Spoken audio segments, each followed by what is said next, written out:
మహారాజా మహోన్నతుడా ఈ శ్రమల దినాలను ప్రవేశపెట్టి ఒక మాటగా ధ్యానిస్తుండగా సంబంధించి ఇంత మీరు మాకు మాట్లాడుకుంటున్నారు.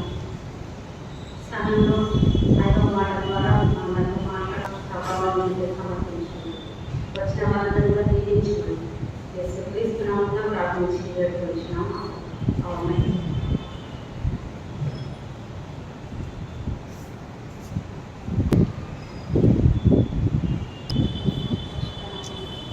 దేవుని నామాన్ని వందనాలు చెల్లిస్తున్నాను. కొన్ని వచ్చిన కూడా దేవుడు ఆశీర్వదించుగాక. ఈ సమయాన్ని ఇచ్చిన మొదట దేవునికి వందనాలు చెల్లిస్తున్నాము. మరి చైర్మన్ గారికి, ప్రెసిడెంట్ గారికి, పాస్టర్ గారికి వందనాలు చెల్లిస్తున్నాము. మరి దాదాపు 4వ మాట మనం ధ్యానించుకున్నాం.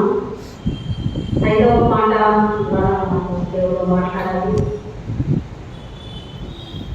ముఖ్యంగా ఏంటంటే నేను యేసయ్య గురించి ధ్యానించినప్పుడు చాలా ఎమోషనల్ అవుతా. ఎందుకంటే 2000లో 2000 సంవత్సరంలో యేసుక్రీస్తును నా సొంత రక్షకునిగా ఎందుకు అంగీకరించానంటే కేవలం ఆయన యేసయ్య ప్రేమ. 4 సువార్తలు పాస్టర్ గారి ద్వారా నాకు వినిపించబడ్డాయి. అందులో యేసయ్య ప్రేమ, ఆయన తగ్గింపు, ఆయన క్షమాపణ 3 విషయాల ద్వారా నేను చాలా ఆకర్షితురాలై మరి అవన్నీ చదువుతామంటే ఆ సమయంలో బాగా ఏడ్చిన. అవునా, యేసు ప్రభుని ఇంత శ్రమ పెట్టిందా, ఇంత అనుభవించిన, ఎందుకు ఆయన దేవుడు కదా అని ఎన్నో క్వశ్చన్స్ ఆ రోజుల్లో నాకు ఉన్నాయి. ఒక్కొక్కటిగా దేవుడు నాతో మాట్లాడుతూ వచ్చాడు. మరి ఆ యేసయ్య ప్రేమను తలుచుకుంటే నాకు చాలా బాగా ఎమోషన్ అయినప్పటికీ కొంత సమయము మరి నేను ధ్యానించాలని అనుకుంటున్నాను.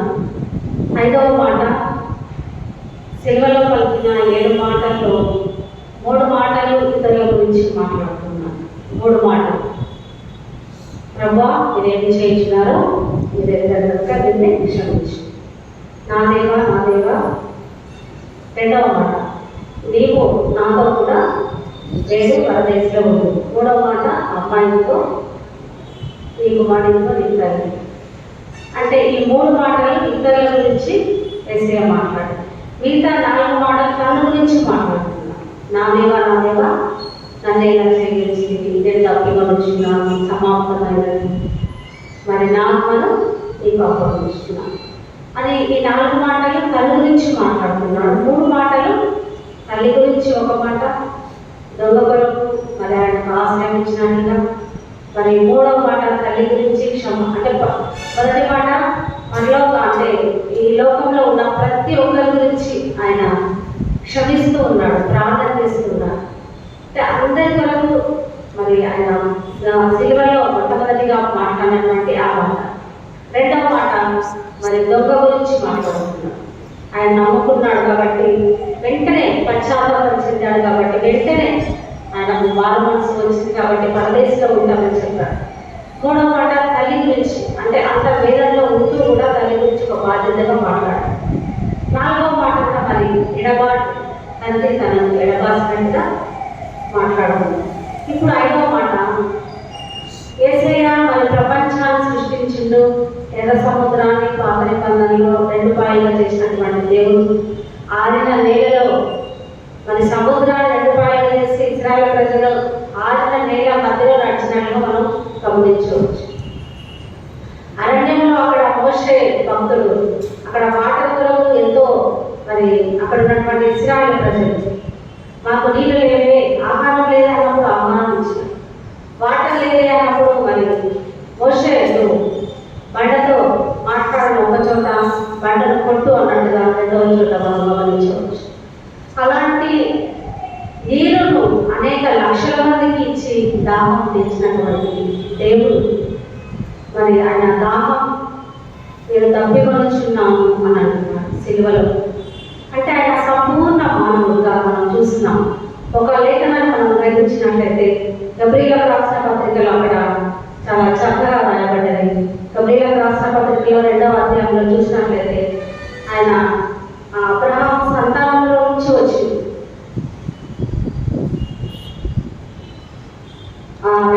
అధ్యాయము 16వ వచనం. ఏలైనగా ఆయన ఎంత మాత్రము దేవదూతల స్వభావం ధరించుకొనగా అబ్రహాము సంతాన స్వభావం ధరించుకొని ఉన్నాం. మరి ఆయన శరీరధారిగా ఉన్నాడు కాబట్టి హెబ్రీయులకు రాసిన పత్రిక 5వ అధ్యాయంలో 7వ వచనంలో అయితే శరీరధారి అయిన దినములలో ఆయన సంపూర్ణ మానవుడుగా ఈ లోకానికి నిన్ను నన్ను రక్షించడానికి ఈ లోకానికి వచ్చాడు. ఆయన సంపూర్ణ మానవుడు కాబట్టి అంటే శరీర రీతిగా ఆయన తప్పి కాదు, ఆధ్యాత్మికంగా మరి ఎంతో మంది ప్రజలు నశించిపోతున్నారు. ఆయన ఎంత సిలువలో శ్రమ, బాధ, వేదన అనుభవిస్తూ కూడా మనందరి గురించి తను ఆలోచన చేస్తున్నాడు.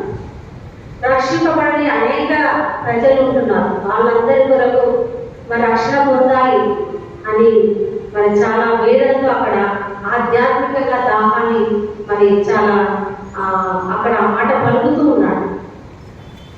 అప్పటి వరకు ఆయన సమాప్తమైనదని ఎరిగి, యోహాను సువార్త 19వ అధ్యాయంలో చూస్తే అక్కడ సమాప్తమైనదని ఎరిగి అంటున్నాడు. అక్కడ 28వ వచనం. అటు తర్వాత సమస్తమును అప్పటికి సమాప్తమైనదని ఏసేది లేఖనము నెరవేరినట్టు నేను తప్పికొనుచున్నాను. ఆయన పుట్టక ముందే లేఖనం అలా ప్రకారంగా జరిగింది. ఆయన పుట్టుక గురించి లేఖనాల్లో ఉన్నట్టుగానే జరిగింది. ఆయన మినిస్ట్రీ, ఆయన పరిచర్య కూడా లేఖనాల్లో ఉంది. యెషయా గ్రంథంలో ఆయన చనిపోవడం యెషయా గ్రంథం 53వ అధ్యాయంలో ఉంది. అంటే ఆయన పుట్టక ముందు నుంచి కూడా లేఖనాల ప్రకారంగా జరుగుతూ వచ్చింది. కాబట్టి లేఖనము నెరవేరినట్లు నేను తప్పికొనుచున్నాను కదా. అది ఎలా సాధ్యమైన అంటే శారీరక రీతిగా ఆయన కొన్ని మాటలు తీసుకొని ఇంకా కొంతకాలం బ్రతకాలని, ఇంకా కొన్ని గంటలు బ్రతకాలని కాదు, కానీ నశించిపోతున్న ఆత్మల పట్ల ఎంతో భారం కలిగి ఉన్నాడు. అక్కడ నేను తప్పికొనుచున్నాను అంటే అర్థమైంది, రక్షింపబడిన నీవు ఏ విధంగా ఉంటున్నావు? దేవునికి నమ్మకంగా ఉంటున్నావా? ఆయన దాహం తీరుస్తున్నావా? ఆయనకు ఇష్టరాలుగా నువ్వు జీవిస్తున్నావా అని అక్కడ క్రైస్తవులకు మనకు అక్కడ మాట్లాడుతున్నాము. క్రైస్తవేతల గురించి ఏంటంటే అనేక మంది నశించిపోతున్నారు. పాపంలో, శాపంలో, ఎంతో వేదనలో, సాతాన అంధకార శక్తులతో పీడింపబడుతూ అక్కడ ఉంటున్నాం. వారి పట్ల మన బాధ్యత ఏంటి? ఆయన దాహం మనం తీరుస్తున్నామా? నశించిపోతున్న ఆత్మల కొరకు మనం ప్రార్థన చేస్తున్నామా? కనీసం ఒక్కరినైనా మనం ఆయన రాజ్యం కొరకు మనం కట్టబడుచున్నామా? పని చేస్తున్నామా? ఆయన పొలంలో మనం పని చేస్తున్నామా? నమ్మకంగా ఉంటున్నామా అని అక్కడ నేను తప్పికొనుచున్నాను. అక్కడ సమరయ స్త్రీతో మాట్లాడుతుంటే ముందుగా సంభాషిస్తున్నాడు, అమ్మా దాహం నమ్ము అని. తన పరిస్థితి అంతా తెలిసి అక్కడ చెప్పినప్పుడు నేను మెస్సియాను కనుగొన్నానని అక్కడ కుండను వదిలిపెట్టి తన గ్రామానికి వెళ్ళి యేసుక్రీస్తు గురించి అనేకులకు అక్కడ రక్షణ సువార్తను ప్రకటించినట్టుగా మనం గమనించవచ్చు. యోహాను సువార్త 4వ అధ్యాయం. కాబట్టి లూకా సువార్త 19వ అధ్యాయం 10వ వచనంలో ఒక చక్కటి మాట ఉంది. నశించిన దానిని వెదకి రక్షించటకు మనుష్య కుమారుడు ఈ లోకమునకు వచ్చి. ఎందుకు వచ్చాడు అంటే మనం రక్షించబడ్డాము. మనం మౌనంగా ఉంటే ఇంకా ఎంతో మంది ఉంటున్నారు, వారి సంగతి ఏంటి? ఆ యేసయ్య దాహం మనం ఎలా తీర్చగలం? ఆయనకు నమ్మకమైన బిడ్డగా ఉంటూ ఆయన పని చేస్తూ చివరి ఆజ్ఞ మనకు ఇచ్చాడు కదా, మీరు సర్వలోకమునకు వెళ్ళి సర్వ సృష్టికి సువార్తను ప్రకటించు. అది మనం చేస్తున్నామా? కనీసం ప్రార్థిస్తున్నామా? యేసయ్య గురించి 4 మాటలు మనం చెప్తూ ఉంటున్నామా? ఆయన దాహం తీరుస్తున్నామా? మన దాహం ఏంటి? ఈ లోక సంబంధంగా మనం ఎన్నో ఆశలతో కూడా ఉంటున్నాం. డబ్బు దాహం, అధికార దాహం, ఎన్నో దాహాలు ఉంటున్నాయి. పిల్లల గురించి మనకు ఒక దాహం, అనేక లోక సంబంధమైన విషయాల గురించి దాహంతో ఉంటున్నాం. కానీ యేసయ్య దాహం మనం ఏ విధంగా తీర్చగలం? ఆయన నమ్ముకున్నాను, నేను ఆయన బిడ్డను అని మనం ధైర్యంగా చెప్తాము. కానీ ఆయన పని మనం చేస్తున్నామా? ఆయన మాటలు లోబడుతూ ఉన్నామా? ఏమైనటువంటి దేవుని బిడ్డ ఆయన చనిపోతూ 5వ మాట ద్వారా మనతో మాట్లాడుతూ, నాతో మాట్లాడుతూ, నేను ఇవన్నీ లేఖనాలని చదువుతా ఉంటే నాకు అనిపిస్తుంది, ప్రభా ఎందుకు ఈ శ్రమ, ఎందుకు ఈ బాధ, ఎందుకు నాయన నశించిపోతున్న నా పట్ల నేను కూడా ఒకనొక దొంగ ఊపిలో ఉన్నప్పుడు దేవుడు లేఖనాల ద్వారా వాక్యం ద్వారా నాతో మాట్లాడారు. నాలాంటి వాళ్ళు ఎంతో మంది ఉన్నారు, నాలాంటి వాళ్ళు మీలాంటి వాళ్ళు చాలా మంది ఉన్నారు. వాళ్ళకి మనము యేసయ్య గురించి మనం చెప్తూ ఉన్నామా? ఆ జీవ జలాల గురించి, యేసయ్య గురించి, యేసు ప్రభువు నా జీవితంలో మన జీవితంలో ఎన్నో మేలు చేశాడు, చేస్తూ ఉన్నాడు, ఇంకా చేస్తాడు అనే ఆ మాటలు మనం చెప్పగలుగుతున్నామా? కనీసం ఒక నోరు అనవసరమైన వాటి కొరకు నోరు తెలుస్తూ ఉంటాం. యేసయ్య మాటల గురించి మనం నోరు తెలుస్తున్నామా? ప్రియమైనటువంటి దేవుని బిడ్డలారా, ఆయన రాకడ సమీపమైనది. మనం పని చేస్తున్నామా? ఆయన పని మనం చేస్తూ ఉంటున్నామా?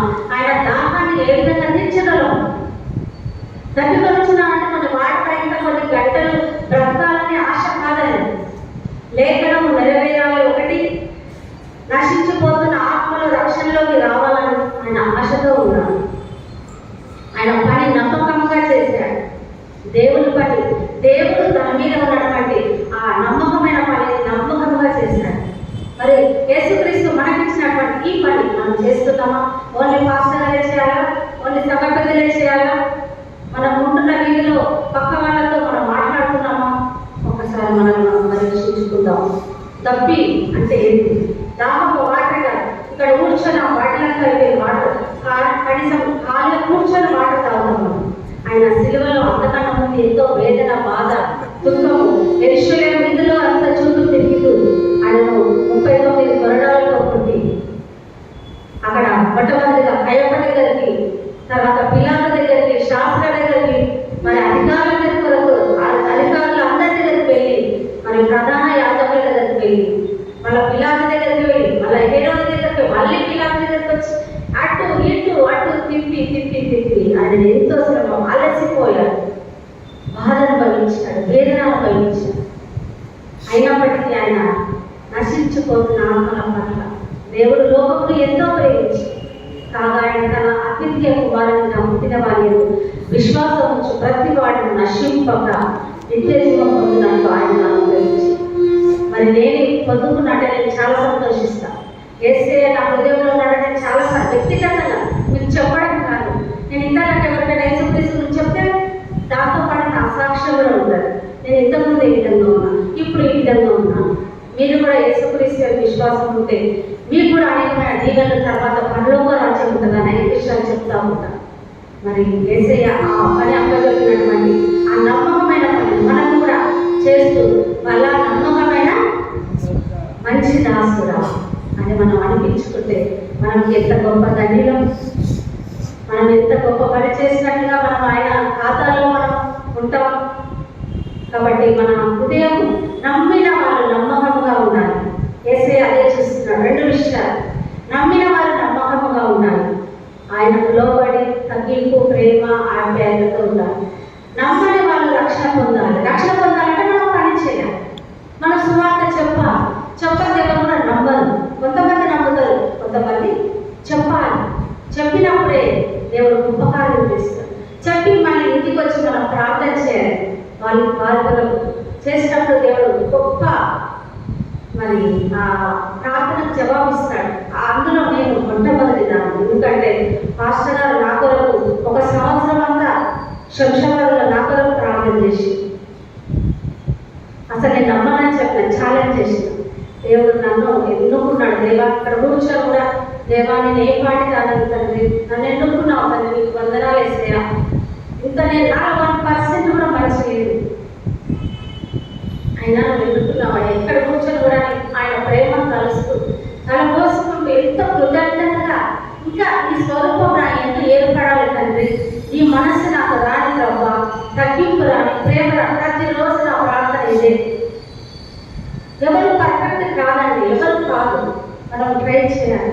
దేవుడిలో ఉంటే ప్రతిరోజు ఆయనకు దగ్గరగా జీవిస్తూ ప్రతిరోజు బయటికి చదువుతూ ప్రార్థన చేస్తే తప్పకుండా మనం వింటాడు. మరి ఇతరుల కొరకు ప్రార్థన చేయాలి, విజ్ఞాపన చేయాలి.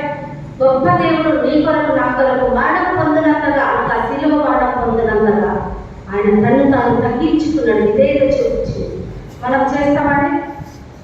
మరి చేయాలి. చేయకు నేను ఇంతే అనకూడదు. నేను కాదు, నేను క్రీస్తుతో కూడా సిలువ వేయబడి ఉన్నాను. ఇక్కడ జీవించు వాడను నేను కాదు, మనం కాదండి. ఇక జీవించేది మనం కాదు. కాబట్టి మనలో క్రీస్తు ఉండాలి. సిలువ అంటే శ్రమ. మనలో క్రీస్తు ఉంటే ఆ తగ్గింపు, ఆ ప్రేమ, ఆ రక్షణ, ఆ నిరీక్షణ మనకన్నీ వస్తాయి. కాబట్టి ఏమైనటువంటి దేవుని బిడ్డలారా, మీరు కూడా మరి దేవుని కొరకు వెలుగుతూ అనేకులను వెలిగిస్తూ, దానిలో గతంలో ఉంది కదా, ఎవరు అనేకులను చూడగా వారు చాలా వారి నక్షత్రం వారు. కాబట్టి మనము అనేకులకు బాధ్యతగా, ఆయనకు మహిమకరంగా, ప్రజల వైపు చూడదు, యేసు వైపు చూస్తూ, గబ్రీల రాసిన పత్రిక 12వ అధ్యాయం యేసు వైపు చూచుచు అంటారు. యేసు వైపు చూస్తే మనము అటు వెళ్ళలేము, అవిశ్వాసంలో వెళ్ళలేము. పేతురు కూడా అంతే, నడుస్తూ నీళ్ళపై నడుస్తూ ఒక అతిశయం వచ్చి ఆ శిష్యులకి ఇక్కడ అక్కడ చూసి, చూడు నేను నడుస్తున్నాను, ఒక అతిశయం. వెంటనే మనుషుల వైపు చూసిన వెంటనే మునిగిపోయాడు. ఏసే వైపు చూసినంత వరకు ఆయన నడిచారు. కాబట్టి మనం యేసు వైపు చూద్దాం, పాస్టర్ గారి వైపు చూడద్దు, సంఘ పెద్దల వైపు చూడద్దు, ఎవరి వైపు చూడకుండా యేసే వైపు చూస్తూ మనం రక్షణ కొనసాగించుకుంటూ ఇతరుల కొరకు మనం ప్రార్థన చేద్దాం. దేవుడి మాట గురించి